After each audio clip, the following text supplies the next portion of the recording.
Hello investors, स्वागत है आपका हमारे चैनल इन्वेस्टमेंट के बाज़ार पर। दोस्तों, एक नया आईपीओ बाज़ार में आपको ओपन होता हुआ देखने को मिलेगा। ब्लैकबक कंपनी का नाम है या फिर जिंका लॉजिस्टिक्स करके आपको कंपनी के बारे में पता होगा। 1114 करोड़ 1114 करोड़ का इशू रहता हुआ देखने को मिलेगा। 13 तारीख से इशू ओपन होगा। कंपनी क्या कामकाज करती है, क्यों कंपनी लॉस मेकिंग है एंड क्या यहाँ पर अप्लाई करना चाहिए नहीं करना चाहिए, तो पूरा डिटेल्ड वीडियो रहने वाला है। बेसिक डिटेल्स यहाँ पर हम कंपनी के जानने वाले हैं एंड लॉस पर बात करेंगे कि कितना कंपनी ने लॉस जनरेट किया है, क्या फ्यूचर में स्कोप है कि कंपनी लॉस से प्रॉफिट में आएगी। तो बिना किसी देरी के वीडियो को शुरू करते हैं। ये कंपनी बेसिकली आप कह सकते हैं एक स्टार्टअप सेक्टर से रहती हुई देखने को मिलती है। यस दोस्तों, एक स्टार्टअप कंपनी आप कह सकते हैं कंपनी में उस बेसिस पर आती हुई देखने को मिलती है। 2015 में कंपनी अपना स्टार्टअप लॉन्च करती हुई देखने को मिली, जहाँ पर कंपनी अभी इंडिया की लार्जेस्ट डिजिटल ट्रकिंग प्लेटफॉर्म बन चुका है। तो basically India largest trucking platform के अंदर बेसिकली कंपनी कामकाज करती हुई देखने को मिलती है। यहाँ पर कंपनी क्या करती है, कंपनी करती है empowering truck operators to manage and grow their business. तो काफ़ी सारे ट्रक ओनर्स होते हैं जो कि यहाँ एक पोजीशन से दूसरी पोजीशन पर अपना माल ले जाते हैं एंड लाते हैं। तो उस सेक्टर के अंदर बेसिकली कंपनी अपने काम करती हुई देखने को मिलती है, जहाँ पर कंपनी बहुत सारे वर्टिकल्स के अंदर काम करती है। जैसे कि एक वर्टिकल यहाँ पर कंपनी फास्टैग्स बनाती हुई देखने को मिलती है ब्लैकबक के नाम से। 33% मार्केट शेयर जो है इस सेक्टर में कंपनी का रहता हुआ देखने को मिल रहा है।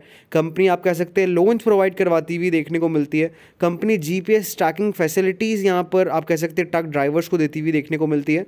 एंड बेसिकली काफ़ी सारे दोस्तों और भी कंपनी के यहाँ पर फीचर्स हैं। तो बेसिकली एक डिजिटल प्लेटफॉर्म कंपनी प्रोवाइड करती है। जो भी ट्रकर्स होते हैं, जो भी ट्रक चलाते हैं, उन सबके यहाँ पर बात हो रही है।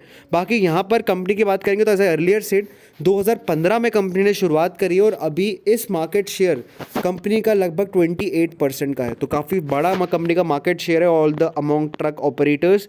एंड बेसिकली कंपनी ट्रांजेक्ट करती है प्लेटफॉर्म्स के थ्रू, जो कि कंपनी का डिजिटल प्लेटफॉर्म है। एंड कुल मिला के 9,63,345 ट्रक ऑपरेटर्स इस कंपनी के जो प्लेटफॉर्म से ट्रांजेक्शन्स करते हुए देखने को मिले, चाहे वो लोन हो गया, चाहे वो फास्टैग हो गया, चाहे वो जीपीएस हो गया।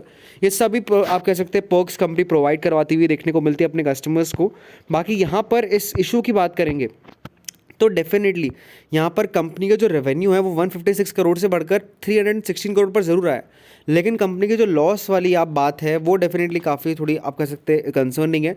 284 करोड़ रुपीज़ के लॉस से डेफिनेटली कंपनी का लॉस घटा है, बट अभी भी 194 करोड़ रुपीज़ कंपनी का लॉस है। जो कि आप देखेंगे 300 करोड़ के रेवेन्यू पर 193 करोड़ का लॉस, डेफिनेटली ये लॉस काफ़ी ज़्यादा है।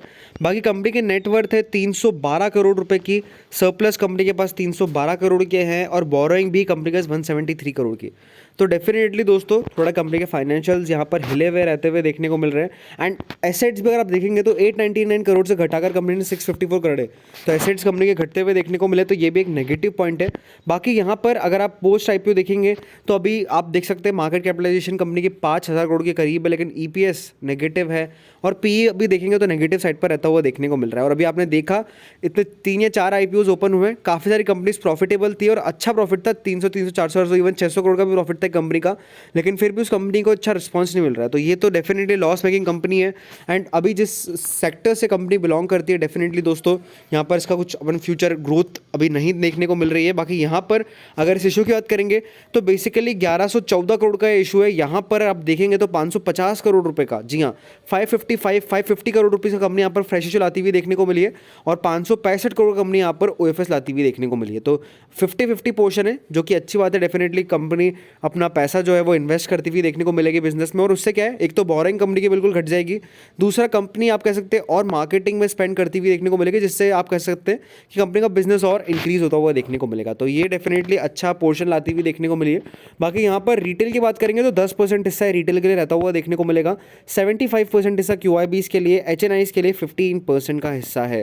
तो बेसिकली आप कह सकते हैं जब भी कोई लॉस मेकिंग कंपनी आती है तो उसका रिटेल का जनरली पोर्शन 10% ही रहता है, जो कि अच्छी बात है। बाकी यहाँ पर अगर आप बात करेंगे कंपनी के ओपनिंग डेट की, तो रियल एस्टेट 13 तारीख को ओपन होगा, 18 तारीख को क्लोज होगा, अलॉटमेंट 19 तारीख को आएंगे और 21 तारीख को उसकी लिस्टिंग है, तो 21 को लिस्ट होता हुआ देखने को मिलेगा। बाकी इन्वेस्टमेंट की बात करेंगे तो 273 रुपीज़ के 54 शेयर आपको मिलते हुए देखने को मिलेंगे। 14,742 रुपये का आपको मिनिमम इन्वेस्टमेंट यहाँ पर करना होगा। एंड ग्रे मार्केट प्रीमियम की बात करें तो क्योंकि अभी आज सुबह यहाँ पर डिटेल्स आई है, तो ग्रे मार्केट में ऐसा कोई कामकाज यहाँ पर नहीं देखने को मिल रहा है। एंड ओवरऑल क्या सलाह रहेगी मेरी, तो बेसिकली एथिक्स यहाँ पर अगर आप देखेंगे तो काफ़ी सारे इन्वेस्टर्स के एथिक्स रहते हैं, कोई लॉस मेकिंग कंपनी में इन्वेस्ट नहीं करता है एंड सब प्रॉफिट मेकिंग में इन्वेस्ट करते हैं, तो उन लोगों के लिए डेफिनेटली ये पीछे रहता हुआ देखने को मिलेगा। एंड ओवरऑल मैं यही कहूँगा कि इस IPO से आप अवॉइड कैटेगरी में ही रखें। अगर आप इन्वेस्टमेंट करने के लिए इच्छुक है तो लॉन्ग टर्म के लिए आप भले अप्लाई कर सकते हैं, लेकिन आफ्टर लिस्टिंग यहाँ पर अच्छे मौके मिल सकते हैं, थोड़ा आपको डिस्काउंट भी आता हुआ देखने को मिल सकता है, और फिर वहाँ से अगर आप बाय करेंगे तो आपको एक अच्छा एंट्री पॉइंट यहाँ पर मिलता हुआ देखने को मिलेगा। और अगर आप मेरी बात मानेंगे तो बेसिकली जिस सेक्टर के अंदर कंपनी कामकाज कर रही है, ट्रकर्स के अंदर एंड बेसिकली, तो वो सेक्टर आप देखेंगे तो आने वाले 3 से 4 साल में जिस हिसाब से लॉजिस्टिक स्पेस बढ़ रहा है, डेफिनेटली बिजनेस अच्छा करेगी। बट थोड़ा कंपनी अगर आप लॉस पे ध्यान देगी तो यहाँ पर आप कह सकते हैं फ्यूचर में अच्छे रिटर्न्स आपको ये कंपनी कमाकर दिखा सकती है। तो कुछ नेगेटिव्स है, कुछ पॉजिटिव्स है, बाकी आप अपना डिसीजन अपने फाइनेंशियल एडवाइजर से सलाह लेकर लीजिएगा। हम आपके प्रॉफिट या लॉस के जिम्मेदार नहीं होंगे। Thank you friends this video.